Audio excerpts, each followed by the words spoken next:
What's up, y'all? Project 95 Side Quests Volume 8. Got the lawnmower going for Romans. All is right in the world. Honestly, happy to be still doing some of these outside on October 26th. So, not much to report. This was like the other I drove, basically. Last 2 days. So, as you know, I never planned on going to Minnesota on the 25th. In other words, when I laid out the tour and bought my tickets, I didn't get tickets. I didn't plan on going to Minnesota or Louisville because they're kind of, as has been mentioned, out of the way, quote unquote. So from Dane County, I pretty much drove to my next stop, which, and I'll be talking about this for the next week or so. It was kind of my Midwest Seattle moment. Buddy of mine and neighbor of Romans in Clarence, his name's Dave McMahon, and he is I think he's my first successful fish convert ever. I don't have many. I don't think many of us have many.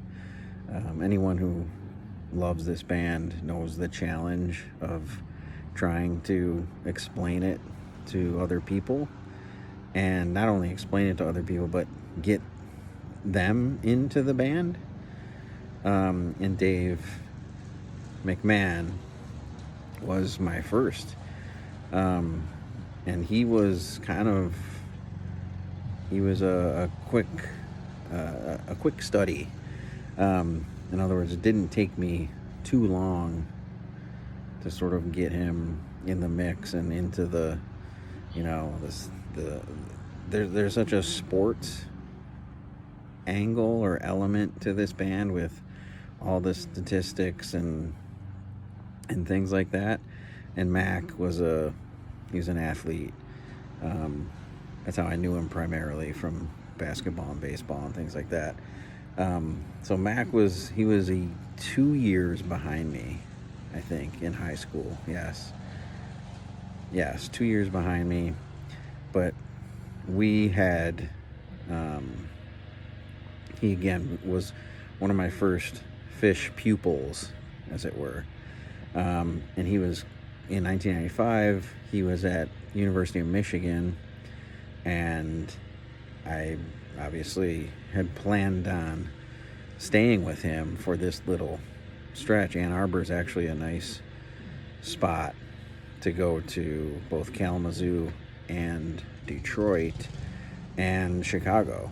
So I kind of, like I said, like what I had planned in Michigan, I had sort of recreated in Seattle with Spencer and Chris, and having this little sort of base camp. So basically, the night of the 24th, I think I went backstage. So I was at the show later than normal. I think I slept. I went back to that mall and just slept and just basked in the glory. And then the next day, so the 25th, I drove to Ann Arbor. I remember just leaving my car there for like multiple days, and I found this parking spot on the street. So the 25th, I drove basically, and 26th, I basically was just like kind of living a college life. I remember I was at Mac's dorm, and he was in like a suite, and I was just sleeping on the couch. Woke up, slept in for once in a long while.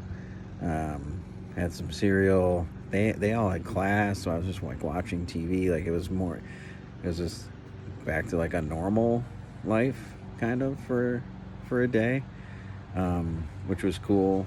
And a bunch of his suite mates were in and out. Mac had to work. He worked the kitchen staff at a sorority house.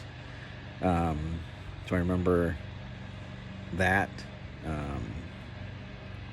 that happening basically. And he brought home food. Like it was my first exposure to kind of like frat life, frat sorority, Greek life, I guess it's called. And I'm like, oh wait, they have like whole kitchens and staffs that run these huge, frat and sorority houses. So he brought home some, and it was good food. It wasn't the Monsanto, Sodexo, whatever bullshit cafeteria food that you get. So yeah, today was pretty much that. It was almost like slipped back into a non-tour life for a day,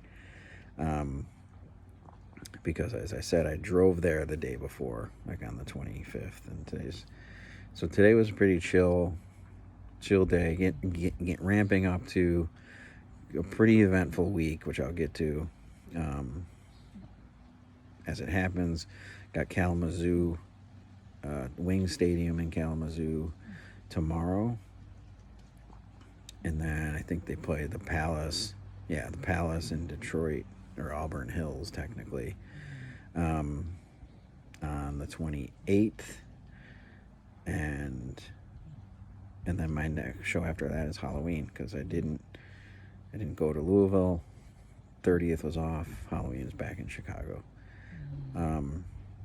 So stay tuned for tales from U of M, and I'll see you tomorrow in Kalamazoo, which is a real city.